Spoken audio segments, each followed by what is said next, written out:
On entend que vous Vaut mieux tard que célébrez jamais. Zoran Mamdani.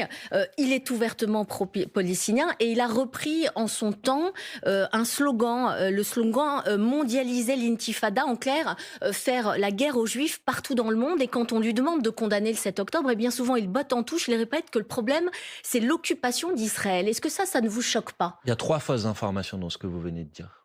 D'abord, le fait que ça voudrait dire faire la guerre aux juifs partout dans le monde. Comment vous traduisez ça? Mondialiser l'intifada, je veux bien votre définition. Je vais corriger vos 3 contre-informations avant de répondre à votre question. Mais mondialiser Deuxièmement, il n'a pas utilisé ce slogan. Ça, c'est une deuxième contre-information. Si, il l'a utilisé, il a repris à son constat. Pas récemment, il ne je l'a vous pas l'accorde. utilisé. On lui a posé la question de savoir si ça le choquait que des jeunes personnes l'utilisaient. Il a dit « je ne suis pas là pour faire la police des mots ». Et vous traduisez ça par le fait que lui a utilisé ce slogan. Il l'a repris pardon, madame, de vous le dire. Pardon, madame, de vous le dire, mais je crois que vous êtes ici pour informer les gens et pas les désinformer. Et là, en l'occurrence, par votre question, vous les désinformez.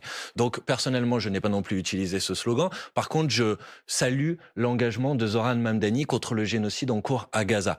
Et je dis d'ailleurs que ça lui a valu à peu près les mêmes procès que ceux que subit la France insoumise depuis des mois et des mois de manière particulièrement infecte et particulièrement inacceptable.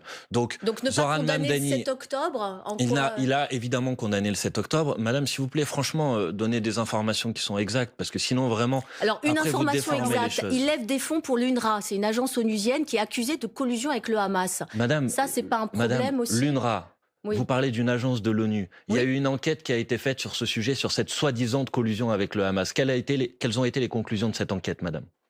C'est qu'il n'y avait aucune collusion avec le Hamas. Donc, s'il vous plaît, et c'était une enquête qui était une enquête indépendante et internationale. Mais franchement, vous vous rendez compte de la question que vous êtes en train de me poser? L'UNRWA, c'est une agence humanitaire qui ouvre des écoles pour les enfants palestiniens. Et vous êtes en train de reprocher à Zoran Mamdani de financer l'UNRWA. Vous savez que la France finance l'UNRWA. Et vous savez que heureusement que la France finance l'UNRWA et qu'aujourd'hui Donald Trump veut plus financer l'UNRWA.